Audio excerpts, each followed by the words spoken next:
really trying to practice, and you can do amazing things. You can work miracles. Champions are made, they're not born. Training is the key to becoming a champion.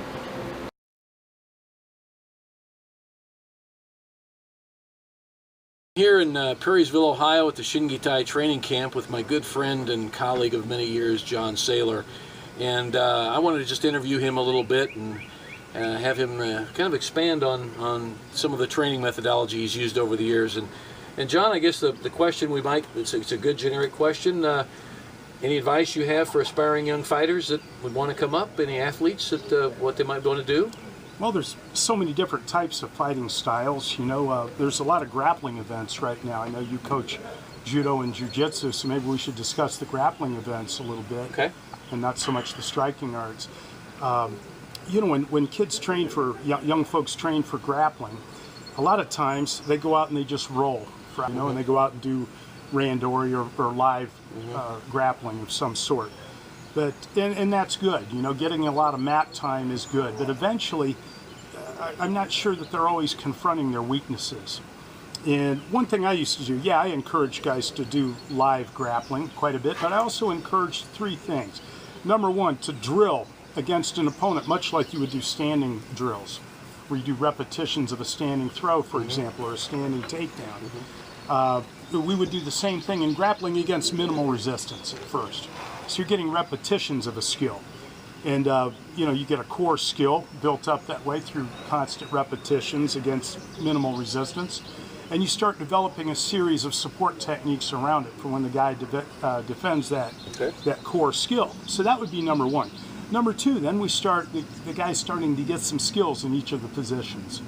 And then you start to introduce the live grappling, you know, or you go, you know, with a resisting opponent. And that's good, back and forth. You can do that at various percentages. You could go 50%, 60%, 70%, 100%. Total cooperation to... Yeah. How far along do you think, you don't want, you want total opposition, or how would you gauge that? Yeah, you know, those percentages are subjective judgments. Right. You know, about like at 50%, it's kind of like minimal resistance drilling, almost like freestyle drilling almost, you know. If the guy's in a good position, you let him have it. You just keep rolling. You can do that kind of training for long periods of time, half hour to an hour straight, you know. Right. But eventually, as contest gets closer, you want to divide it into shorter rounds of higher intensity. You know, so you do that. And, you know, the live grappling is number two of the equation. Number three of the equation is doing situation drills. So, for example, if I see on a Saturday tournament, or for example, that you get beat with, say, you know, a triangle choke or a crossbody arm lock, say, you know, say the opponent takes your arm and defeats you with crossbody arm lock.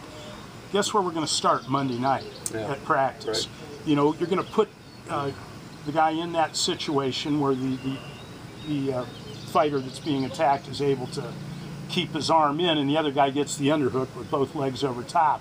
And on the signal, the offensive guy is trying to get the arm straightened out, and the minute he gets straightened out, that's the point. And we stop it. Now, you may have to show the guy a couple defenses against crossbody arm lock, ju-jitsu, but then put them right back in that situation. Say, go. You know, and this is not popular stuff. Right. You know, if a guy gets choked out, say somebody takes his back and chokes him out, well, guess where we start Monday night? Right. Choke defense. Right. You know, maybe the guy's on top of you with both hooks sunk in. He's allowed to have one arm across, and on the signal, the top guy's allowed to bring both hands into play. Bottom guy's got to defend this. You know, he's got to defend against the choke. When he feels it's possible, maybe he moves a hook out, pulls the guy over top. You know, we'll work on defense. Right. But by putting your fighter there over and over again, pretty soon he gets to be streetwise.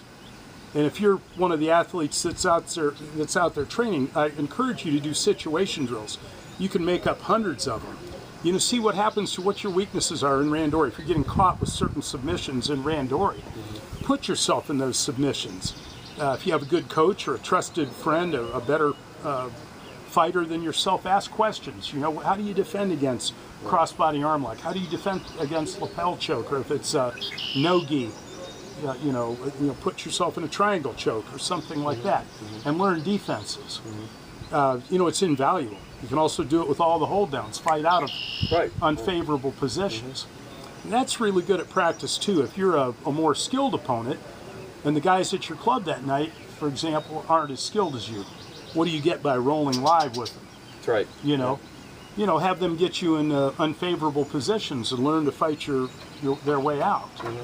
And I think that has great value. Well, that offers a lot of structure to the training as well. It does. You know?